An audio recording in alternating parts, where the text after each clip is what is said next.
Nous sommes ici à Cape Tribulation, un endroit emblématique de la région de Daintree, au nord-est du Queensland, en Australie.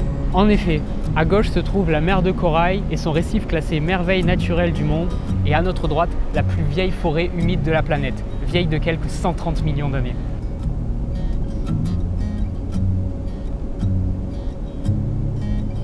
Ces deux écosystèmes sont reliés par la mangrove, un puissant puits de carbone indispensable à l'équilibre de la région.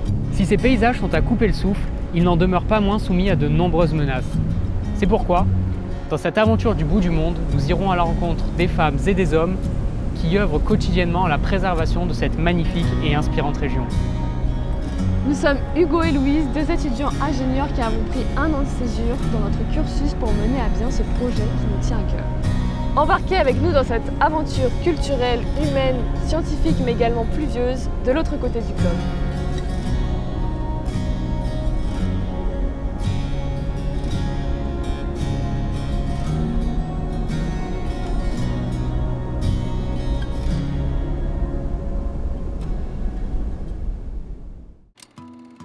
Bon, vous l'aurez compris, Louise, c'est moi. Et avec Hugo, on a 23 ans, presque un diplôme d'ingénieur en poche, et surtout, beaucoup de questions. La première, mais qu'est-ce qu'on fait ici à Daintree ? Promis, on vous explique ça dans un instant. La deuxième, quelle est notre place dans un monde en perpétuel changement, où les enjeux deviennent chaque jour plus pressants ? La randonneuse. Coucou Louise. Quand on était petit, en rando dans les Alpes, on a commencé à entrevoir les dégâts causés par l'activité humaine. Il suffisait de regarder le glacier blanc et d'entendre nos parents dire « Ah, quand j'étais jeune, il descendait jusqu'ici ». Et c'était vrai. C'est sûrement la première fois que j'ai réalisé que notre planète pouvait être vulnérable. Les années ont passé, et maintenant qu'on est de jeunes adultes, les questions, elles, sont restées. Alors il nous fallait ce truc, ce déclencheur qui nous pousse à enfin vouloir comprendre pour de vrai. Et c'est là qu'on en revient à notre première question. Mais qu'est-ce qu'on fait ici à Daintree ? Depuis toujours, j'ai cette passion pour la photo, la vidéo et la nature. Et justement, la nature dans son aspect le plus pur, je crois que c'est ça qui m'anime le plus. Alors pourquoi ne pas essayer de capturer nos interrogations à travers un documentaire ? Encore, fallait-il savoir sur quoi il porterait ce documentaire ? Et là, au détour de mes recherches, je tombe sur ça. La plus ancienne forêt du monde. Celle qui a survécu aux ères glaciaires, qui a été le refuge des dinosaures, et où l'on trouve l'une des biodiversités les plus riches de la planète. Alors j'en parle à Louise, et évidemment, elle dit oui tout de suite. Enfin, pas du tout. En fait, elle flippait totalement. Et ça, je le comprends bien. Mais elle a fini par dire oui. Et 6 mois plus tard, nous y voilà. la mauvaise Enfin, nouvelle, c'est pas qu'on tout à a fait. des amis qu'on a croisés sur le chemin qui ont voulu visiter la forêt de Daintree. Et ils nous ont envoyé un message en nous disant que, arrivé au Visitor Center, la dame leur a dit que tout était fermé à cause du cyclone qu'il y a eu en décembre, le cyclone Jasper.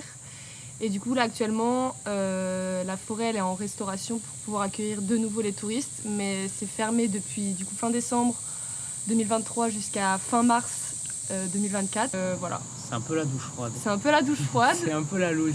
Mais bon, voilà, on sait que c'est une zone soumise aux cyclones, aux intempéries. On espérait justement, le temps de remonter à la côte est, que les cyclones passent, que les tempêtes passent et qu'on arrive au beau temps. Au final, cette semaine, il pleut tous les jours, H24. Et au final, tous les accès ouverts aux touristes sont fermés. Alors oui, même si l'Australie est un pays connu pour son aridité et ses températures extrêmes, il existe des zones plus humides, notamment celle-ci, au-dessus du tropique du Capricorne, où la forêt est reine et la pluie intense.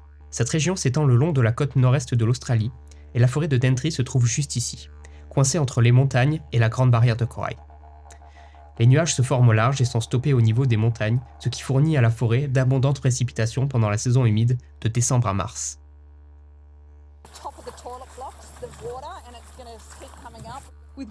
Ce qu'il s'est passé en décembre 2023 n'est rien d'autre que le cyclone tropical le plus pluvieux de l'histoire de l'Australie. À l'origine, Jasper a été identifié comme une zone de basse pression dans l'océan Pacifique Sud. Il a touché terre le 13 décembre en tant que cyclone tropical de catégorie 2, avec des vents atteignant 120 km/h. Lorsque Jasper s'est immobilisé au-dessus de la région de Daintree, il a libéré des pluies d'une intensité historique.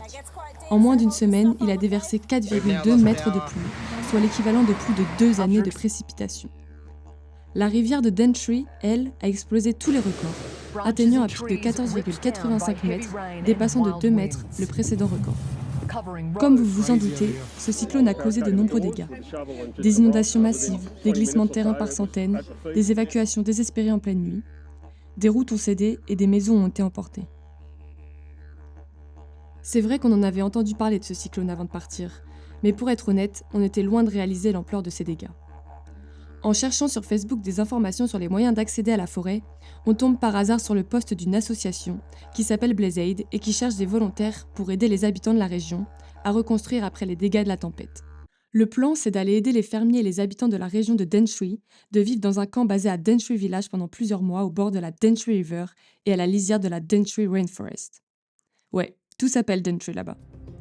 C'est vraiment l'occasion rêvée d'aller à la rencontre des locaux tout en mettant la main à la pâte, alors on en profite sans hésiter.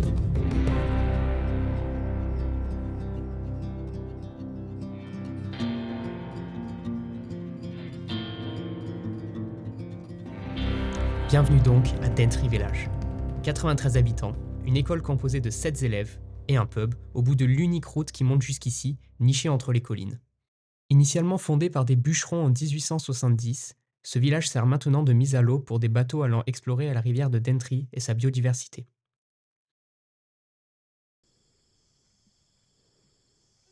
Et voici donc notre équipe de choc. Peter, notre coordinateur, c'est lui qui gère le camp, il est australien. Ashley, notre cuistot américaine grâce à qui on s'en est mis plein les papilles. Steve, un vétéran de Blazeaid qui connaît l'Australie comme le fond de sa poche. Brian des États-Unis, un grand féru d'escalade. Nora, notre voisine allemande. Et le Père Noël. En vrai, il s'appelle Yann, il a un accent australien incompréhensible, mais purée. Qu'est-ce qu'il est drôle. C'est littéralement un gosse de 10 ans dans le corps de Gandalf. I thought it was a good organisation that helped the farmers, particularly when they're in need, after fires, floods and things like that. When they needed help the most. Mainly farmers, but also communities. Yeah. But the farmers, do it tough. Some camps I've been to, and the floods have wiped out all of their fencing, so they can't keep their stock in. Fires have burnt all their fences, again, can't keep their stock in. So we go out and help them. And it's hard for farmers because if they've been in drought, they haven't even got the money for the material. All right? And then you might have, 10 Blazeaid volunteers go out and help them on their land. And for some, it's a very humbling experience. L'humilité, c'est sans doute la principale leçon de ce volontariat avec Blazaid. Écouter les locaux raconter cette nuit du 13 décembre donne des frissons, et on a été particulièrement touché par Willy, un agriculteur passionné par ces animaux qui a dû fuir en bateau à 3 heures du matin, laissant tout derrière lui. The last time hey, shorty. Last time she caught a pig, she ripped all her tooth off. Wow. Broke the whole tooth out here. Hey. This was for the chooks, the pigeons originally. I raced them. I used to race them. But I got none back then. 3. There was 4. The cage fell over in the flood and the door hung down and they got out through this way. On one of the boxes. But all the others drowned in these cages. Mhm. Cages and cages and cages, all the cages. Dead chooks, dead pigeons, ducks, everything. All drowned. Too bloody wet, eh? Yeah. But yeah, I used to have about 200 here, pigeons. 200? Wow. Oh yeah. Only 3 left? Oh, I only had 26 when the flood come, Okay. and 4 okay. lived.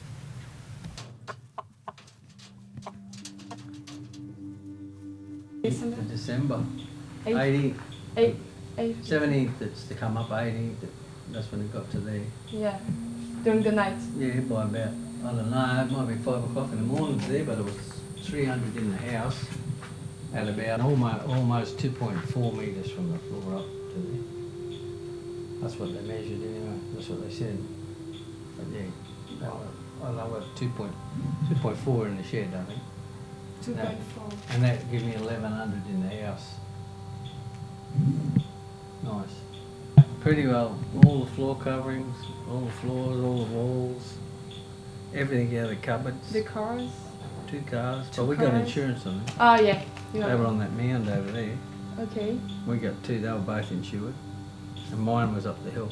So, but the other stuff, the tractors, dozer, 2 tractors, a dozer, 3 quads, 2 two-wheelers, 3 generators, 3 or 4 water pumps, mower, everything, Everything. all underwater. Some of them are going, but I don't know for how long. Cost a lot of money to get them going. Yeah, sure. But we'll see. They might last 1 year, they might last 20 years, I don't know. Hopefully, the latter. Better if we get a few years out of them. So we didn't lose any cattle. That's where we're lucky. One beast was You in didn't lose any? Okay. one beast was in the yard. Okay. He must have been swimming around with 2 metres of water in there. And he survived. He was still alive next morning. Nice. Yeah. Other than that, all the others were up the hills that I know of. We already put them up. I put them up before the flood came. Well, they were up for 3 days before that flood came. And so the last flood you had, it was just that Yeah. amount of water? 150 mil in the sheds Okay. in 19, and in 96 it was 50 mil. 15 now. 50 mil was the first one, and then 150, and then 2.3, so too much. Yeah. Too much. Ce qui est fou, c'est que sa maison est perchée au sommet d'une butte, et malgré ça, l'eau y est montée. C'est vous dire l'ampleur de la crue. On a ensuite passé quelques jours sur sa propriété pour rebâtir la clôture pour son bétail, ou encore pour débarrasser tous les éléments qui ont pris l'eau chez lui.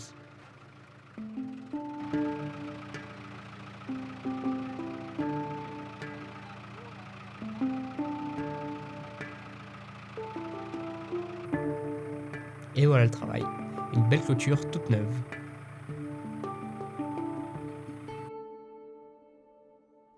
Des histoires comme celle de Willy, il en existe malheureusement trop. Quelques jours plus tard, on traverse la rivière de Daintree pour atteindre le côté le plus sauvage de la forêt. Ici, plus d'eau courante ni d'électricité.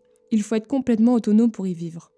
C'est une découverte pour nous puisque c'est la première fois que nous accédons à cette partie reculée, mais ce jour particulier est marqué par une histoire poignante. Le couple que nous venons aider a tout perdu. Leur maison a été détruite et ils doivent repartir de zéro. La nuit du 13, en tentant de sauver leurs biens, le mari s'est gravement blessé à la jambe. Coincé pendant des heures dans l'eau en attendant les secours, sa blessure s'est infectée, le conduisant à une amputation. Tout ce qu'il leur reste aujourd'hui, c'est cette caravane prêtée par le gouvernement.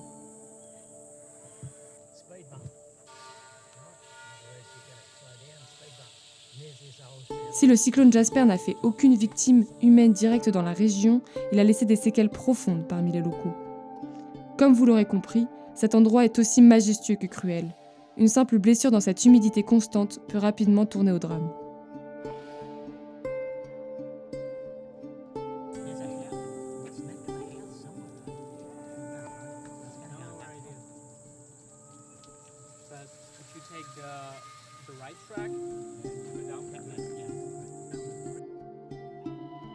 Après 2 mois passés avec Blazeid, nous avons pu avoir un petit aperçu de ce qu'était de vivre dans un milieu si hostile. C'est un enfer. Il fait 40 degrés, on est en plein cagnard, on a que des outils de merde et on doit labourer ce machin là. C'est putain de dur. Putain de dur. À ça, on rajoute de la pluie.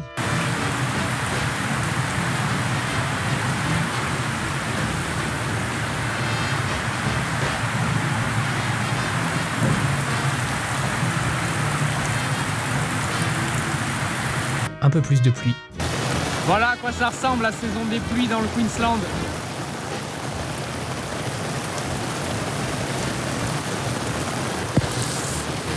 C'est torrentiel.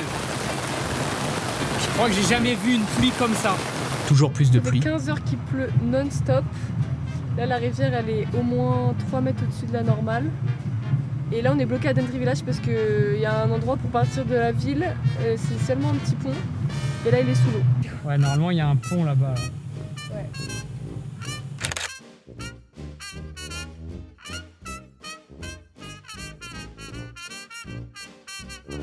Moi, j'ai chopé une infection bactérienne. J'ai des espèces de taches rouges pleines de pus de partout sur les jambes et sur le bras. Et c'est de pire en pire. On va à l'hôpital. Voilà, on va découvrir le milieu hospitalier en Australie. Mais on retiendra surtout les moments privilégiés que l'on a vécus, comme cette journée où nous sommes allés planter 600 arbres sur la propriété d'un fermier. Donc là, les arbres, on les plante le long de la rivière pour limiter l'érosion. En fait, avec les inondations, le sol a complètement glissé, quoi. Et du coup, planter des arbres, ça va permettre de stabiliser le sol.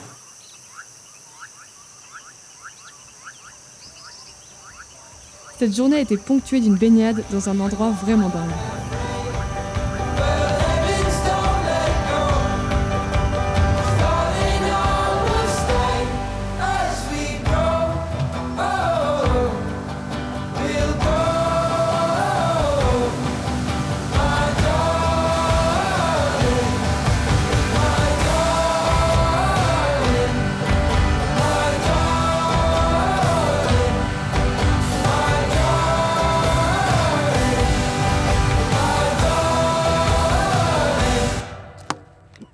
On retiendra aussi les parties de cricket avec les copains.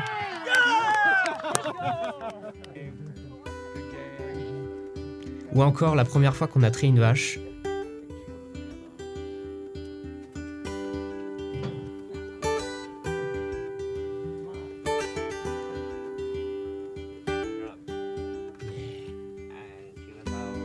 Mais on retiendra surtout la famille Blazeid que l'on a vu s'agrandir de semaine en semaine.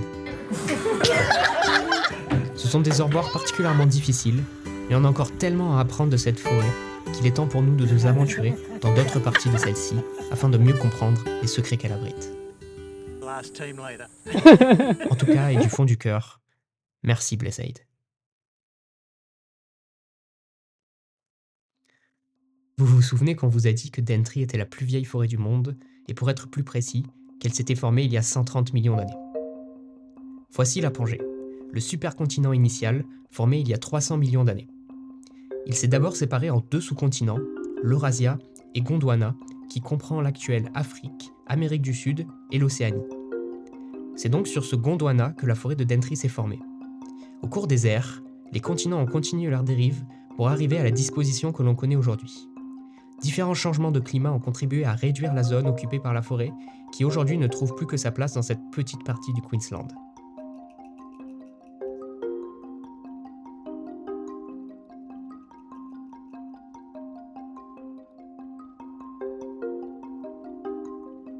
De la forêt originelle formée sur Gondwana, Daintree est probablement la section la mieux préservée.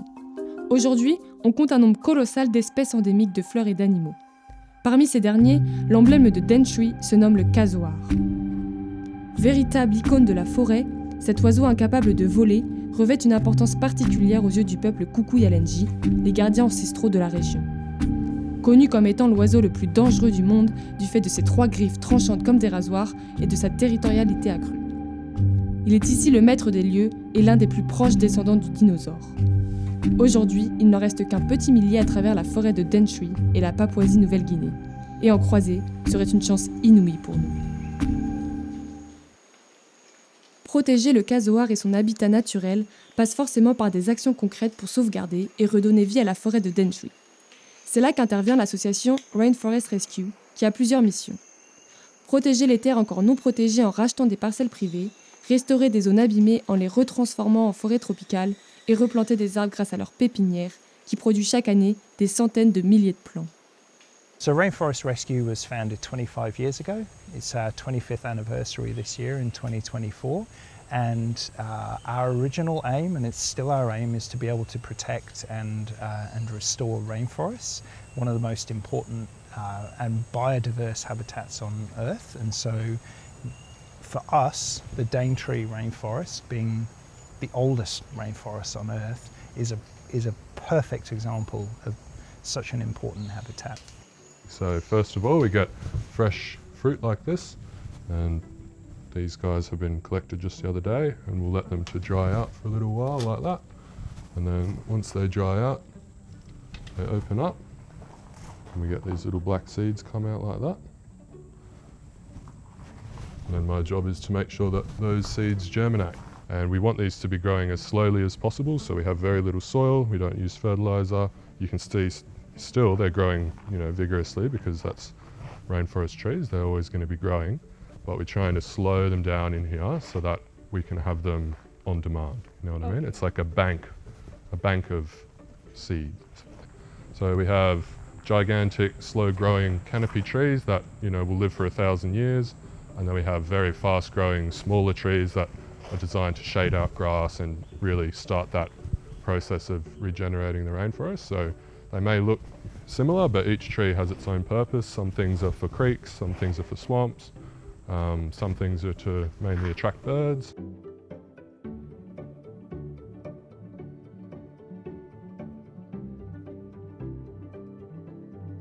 These trees right here are recovering from being potted, and they're in that 50% shade, so that's quite a mild environment for them.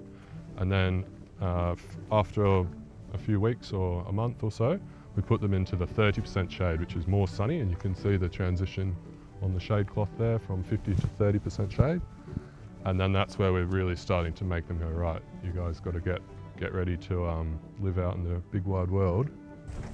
So this is the cassowary plum that we saw at the start. This is that beautiful blue fruit that we had over there. And then we saw the trays full of the smaller ones. And then once we pot them up into, this is quite a large tree, so it has to go into one of these bigger pots. And it's definitely ready to plant. We wouldn't want it any longer in the pot, that's been there for quite a while. But yeah, that's the sort of, it's the cassowary plum. Lowland rainforest is one of the most highly contested habitats, because we want to potentially clear it for something else. So, and lowland areas are always easier to be able to access compared to, it's very hard to rear cattle up in the high ground. They just don't like it, and so, yeah, it's a tricky habitat to be able to find that balance with.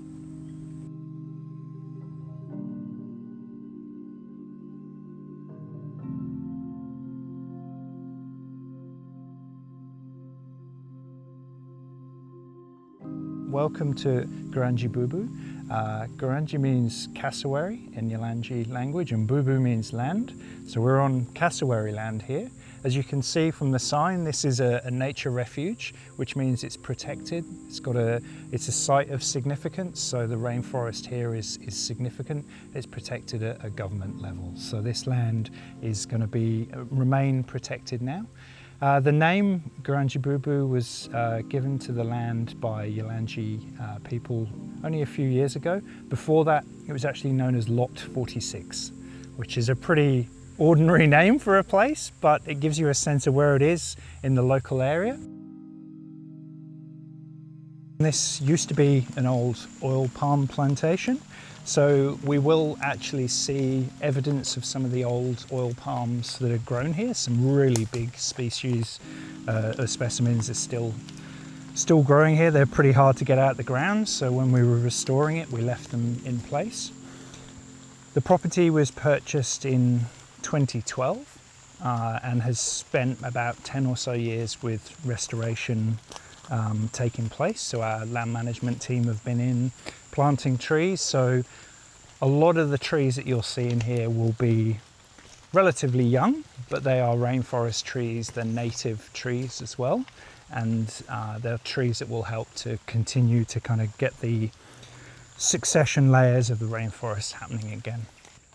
The rainforest does regenerate itself. There's a lot of self-seeded plants around here. We can see throughout the paths here, but we need to give it the opportunity to get a bit of a head start, and so that's why we planted a number of rainforest trees in here to get it going and to give it that first boost. And then animals return, they'll spread seeds.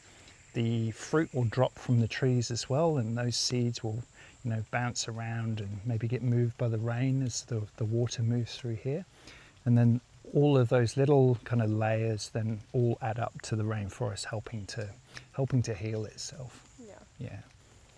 And I want to keep an eye out for some cassowary poo, because that's a good sign of a healthy rainforest. Probably the major threats at the moment are the pressures that are coming from climate change, and those pressures we're still uncertain of, in the sense that we're getting unpredictable weather and the effects of that are driving. Yeah, it's starting to drive species further and further to higher altitudes, for example, to escape some of the intense heat.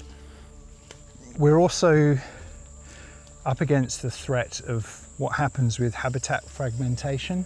So that's where you end up with this sort of checkerboard happening with the land, and that's where the species that's still on the remnant rainforest has to try and navigate between patches of cleared land, for example, or agricultural land in order to get to another piece of rainforest.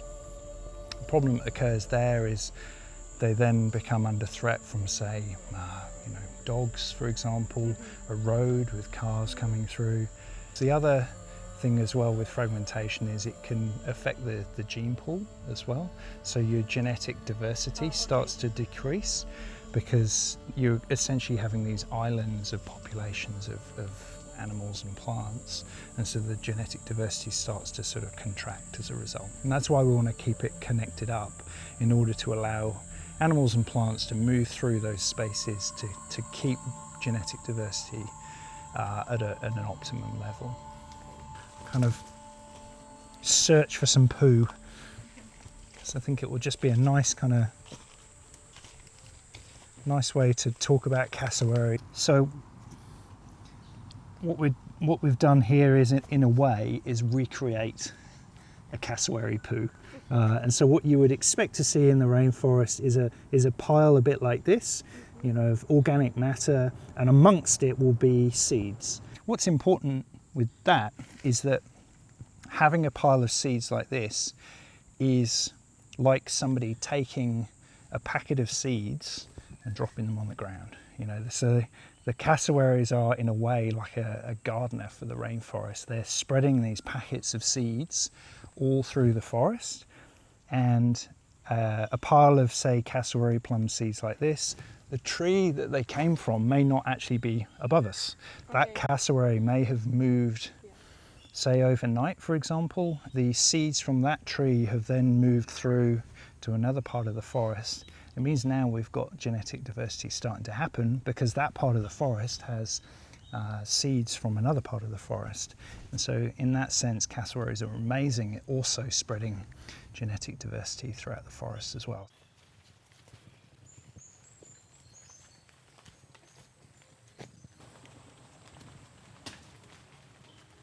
More scrub fowl.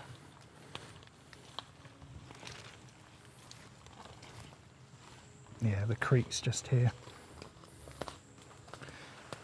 And so if we don't have rainforest, if we have clear land that's of poor quality with the soil, a lot of water running through all of that, the mangroves are going to have to work so much harder to be able to either filter the water or to be able to retain the soil from heading out onto the coral reef, and it ends up with the reef being overwhelmed by the nutrients. It's just too much nutrient activity. Share experiences on country in a sense where we can begin to appreciate and begin to understand the importance of that as well, so that for ourselves we can learn why connecting with the land, the water, the air, the sea, actually is part of understanding a bit more about who we are as well.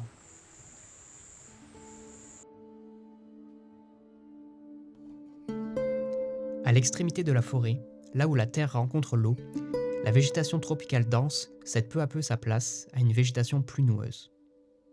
Les mangroves sont les gardiennes des côtes, véritables forêts qui poussent entre deux mondes. Elles assurent la protection des terres face à l'impact de l'océan, tout en limitant la pollution qui pourrait atteindre la Grande Barrière de corail, comme nous l'a dit Marc. Ce sont des puits de carbone exceptionnels qui stockent 3 à 4 fois plus de carbone que les forêts classiques. On appelle alors cela le carbone bleu.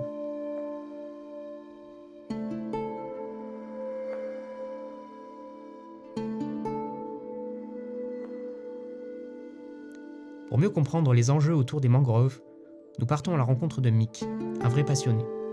Depuis plus de 19 ans, il explore, protège et partage ses connaissances. En plus d'accompagner régulièrement des scientifiques sur le terrain, il travaille comme guide touristique. Et même si beaucoup de visiteurs viennent pour apercevoir les crocodiles, Mick ne manque jamais à l'occasion de leur rappeler à quel point les mangroves sont essentielles. The definition between a mangrove plant and any terrestrial vegetation is A, where you find the mangrove plants. You only find them in a tidal saltwater environment. That's the first thing that's majorly different. Second thing is how they breathe. You know, completely differently to, well, I wouldn't say completely differently. Their root systems are in a different spot, simple as that. So you look at a rainforest tree or a fruit tree, you've got breathing roots below the ground, light friable soil, drawing in a combination of gases, and then thanks to the sun, photosynthesis, primarily oxygen expelled out through the leaves. Mangroves have the same process, but due to the riverbank being void of any gases, they've got these arrangement of rather unusual looking roots. Mangroves are relegated to breathe at low tide. So while we've got a high tide and all of your root systems are submerged, there's no inhalation of gases been undertaken. Right, the plants are using gases they have in the roots. Tide drops away, we have root systems exposed to the air due to the presence of very cleverly designed breathing valves on the bark of the roots, which are quite simply the valves are waterproof. Bien qu'elles ne se développent que dans un environnement salin, les mangroves détestent le sel et ont donc développé des mécanismes uniques pour survivre. Leurs racines bloquent environ 90% du sel, tandis que les dernières particules de sel sont éliminées par différentes méthodes, notamment l'excrétion via les feuilles ou l'évaporation. But they occupy a very specific part of the ecosystem, and they provide habitat for well, I wouldn't say a wide range of things, but a limited number of things that need that mangrove ecosystem to exist. One of the first things that you'd lose out of North Queensland if you had no mangroves that most of us would notice would be mud crabs. There's a very unique relationship between mud crabs and the reef and the mangrove ecosystem. Secondly, I mean, you say you've got a certain amount of wildlife, but it's your foreshore protection and your riverbank protection. Nothing else grows on that part of the bank apart from a mangrove. Take that mangrove out of there and you're not going to have the silt and the material staying on the banks. You've got no root systems to hold it all together. So the first thing you're going to get is consistent erosion. Yeah, no crabs, no prawns, no juvenile fish, no riverbank protection. List goes on and on. And on. It's, yeah, they're a very, very, very important bit of the landscape, yeah. Our river system here is the most mangrove diverse waterway in the world. Because in basically 20 k's of the river, you can have access to half the world's diversity of mangroves. Florida's got 3. Ces écosystèmes précieux sont gravement menacés. En 50 ans, entre 30 et 50% des forêts de mangroves ont disparu, victimes de l'aquaculture intensive, du développement côtier et de la surexploitation. Malgré leur faible superficie, elles représentent seulement 0,7% des forêts tropicales mondiales, leur destruction est responsable de 10% des émissions globales liées à la déforestation. En effet, lorsqu'on détruit ces écosystèmes, le carbone auparavant enfoui est relâché dans l'atmosphère. À Daintree, les mangroves sont soumises à d'autres problèmes. Where we have human interaction in the forest, on the roads, on our bench sites, they're the issue. You look up even amongst these roots here, the mud is orange. It shouldn't be orange. It should be dark brown or almost dark chocolate colour. So that's clay. That's no good, and that's come from fresh water. So with that fresh water you get your fertilisers, and that's where it sits on top of the mud. Now the mangrove riverbank is nutrient deficient. This encourages mangroves to have deep-seeking roots. That adds to their stability. We put food on top of the riverbank through runoff, and over a period of time, and it takes a while, the mangroves realise, well, there's food on top of the soil, on top of the bank. No need to have roots that are going deep, far and wide. We can have shallow roots. So then you get instability in the vegetation. Poursuivons notre aventure au fil de l'eau. Après être descendu des montagnes de l'arrière-pays et ruisselé jusqu'au littoral à travers les mangroves, nous arrivons à la dernière étape du cycle de l'eau. Pour être honnête, nous attendions particulièrement ce moment. Nous allons donc enfiler nos masques de plongée, direction la Grande Barrière de corail.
Reefs cover about 1% of the ocean floor, yet a quarter of all marine life has some part of its life cycle attached to a reef.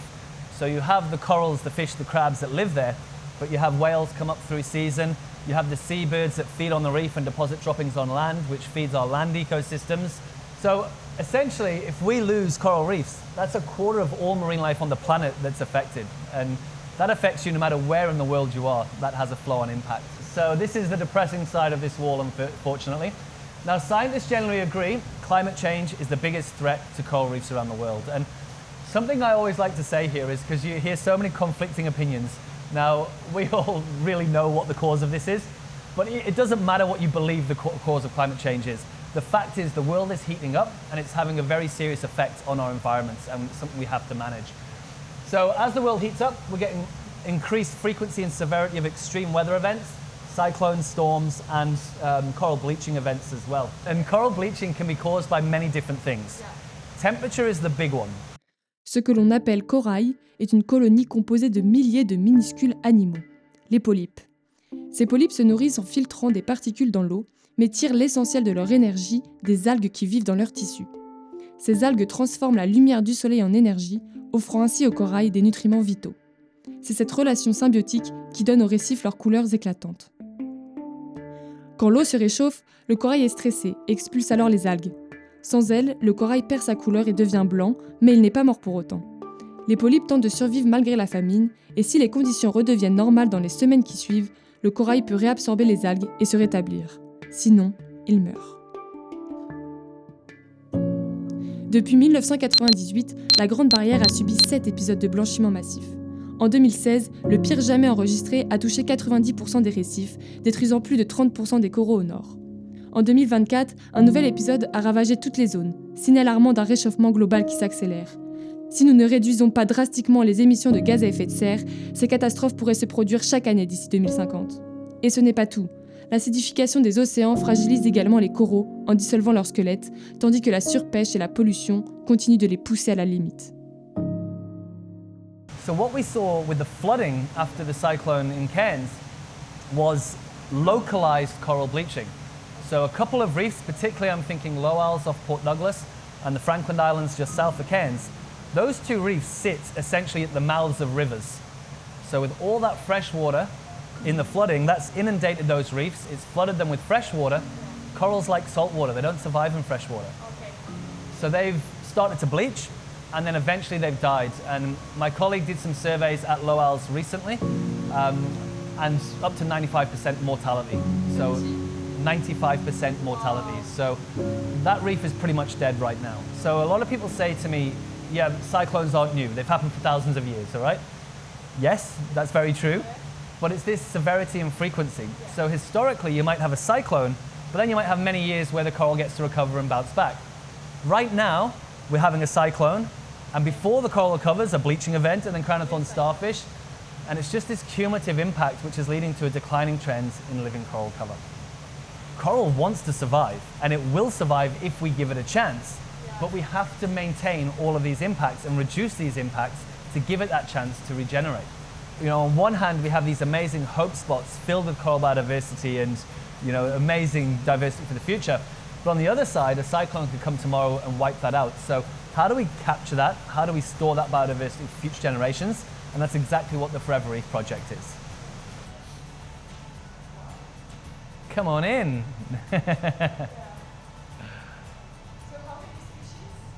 We've got 174 species in this room. And like I said, there's 400 hard coral species on the Great Barrier Reef.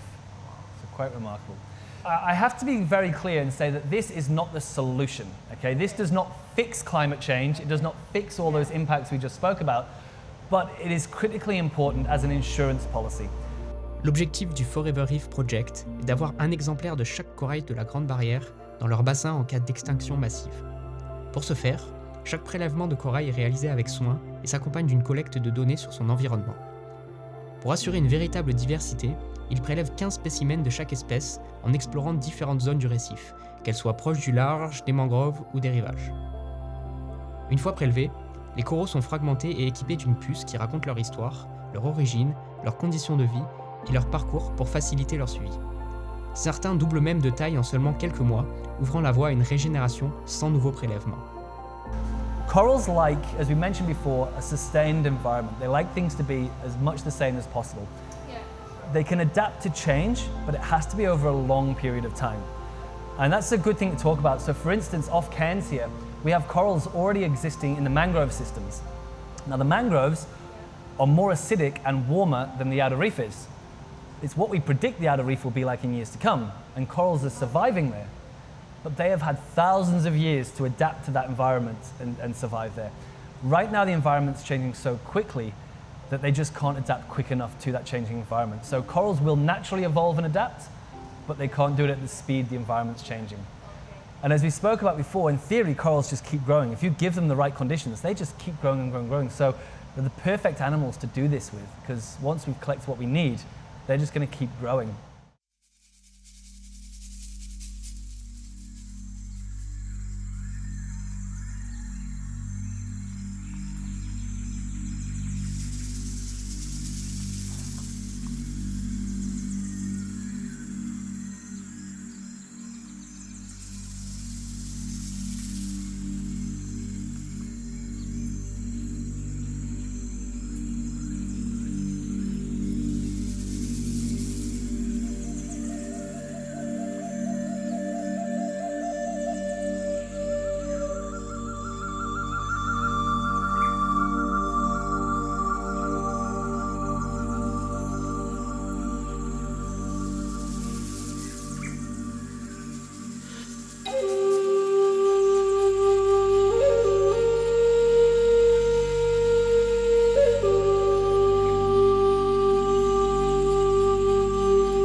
I walk in the forest and I'll know these plants straight away just by looking at it. We use the plant for medicine. And, so many plants that we have in this rainforest could save many people's lives. And I guarantee that.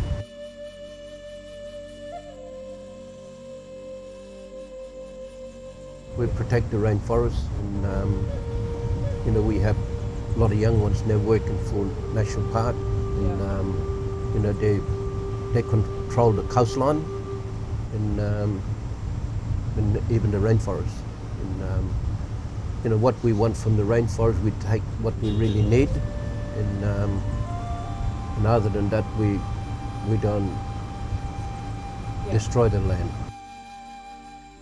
I can feel energy, and when I'm looking at someone, like looking at you now, I could see aura around your body just by looking at you.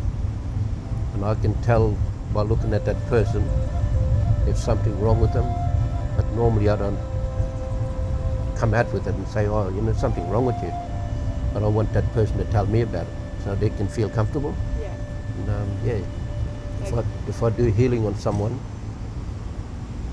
and I talk to my ancestors first in language, then they're there standing around me.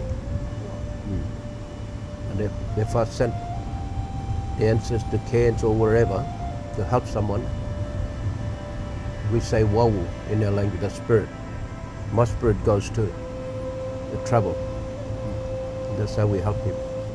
My totem is a rainbow serpent. Okay. That's my story. Okay. That's why I always use water.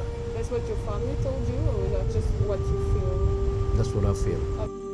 Dans la culture Kuku Yalanji, le serpent arc-en-ciel est bien plus qu'un simple totem. Il est le souffle de l'eau, une force primordiale qui relie la vie à son environnement. L'eau façonne tout ici, mais elle peut être aussi dévastatrice, comme lors du passage du cyclone Jasper. Pour Mux, qui est né dans l'eau, ce lien est encore plus intime.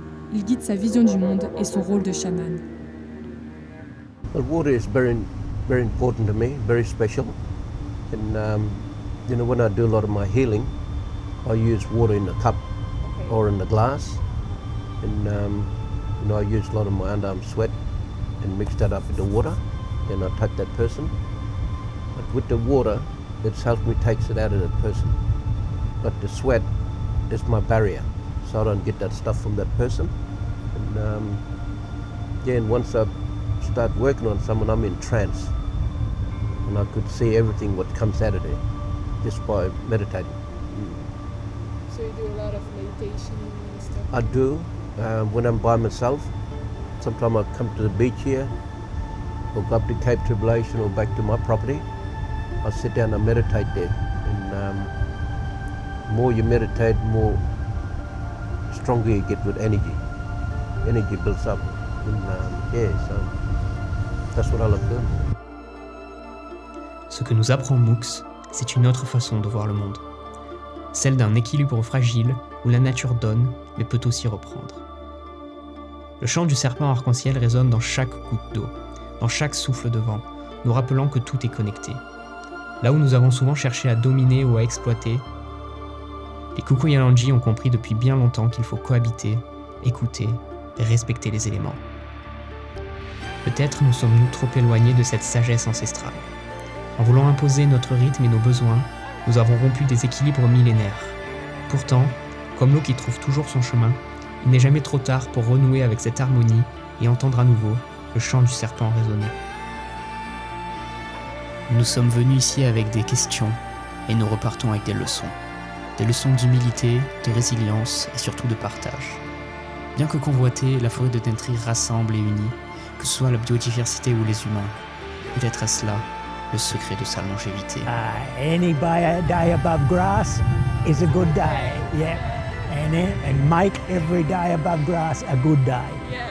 Well, I couldn't imagine working anywhere else, to be honest. Yeah, I've had a number of different jobs over the years, always sort of been associated with water one way or another. But this is a very rewarding occupation. A lot of people come here like from overseas and that, not just on holiday, but they want to learn more about culture. And a lot of them never hear about culture. And that's what I want to do. I want to try to teach people that, so we can be all connected then. all come to be one family. Well, I'm not chasing rainbows, looking for a pot of gold. Jubal kari nyali, nganjen anda bubungo. Ayu bulan jebal kay nigo, junyin jebal kay nyubulanda. Jubal alam minggu bubung minggu tu ngai nganjen anda mun. Cuma kare bijali junyin nyajali junyin nganjen jali. Good to have you guys here. Nice talking to you. Safe trip when you go back home again. Hopefully one day we'll see each other again somewhere.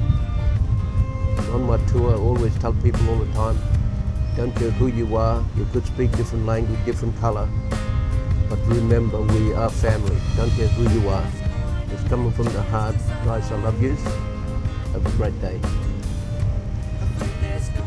You're welcome. You're welcome.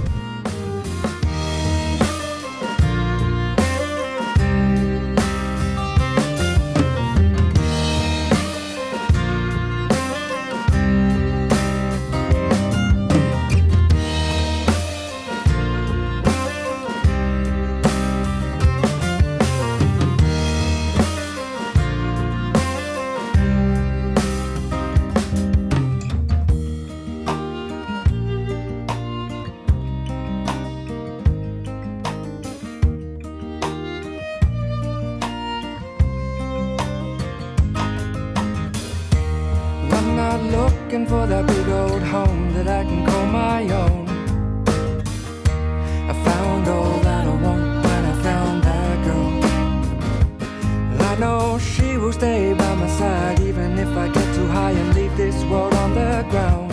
I won't spend a whole life holding on to something that's worth nothing when I gotta let it go, no.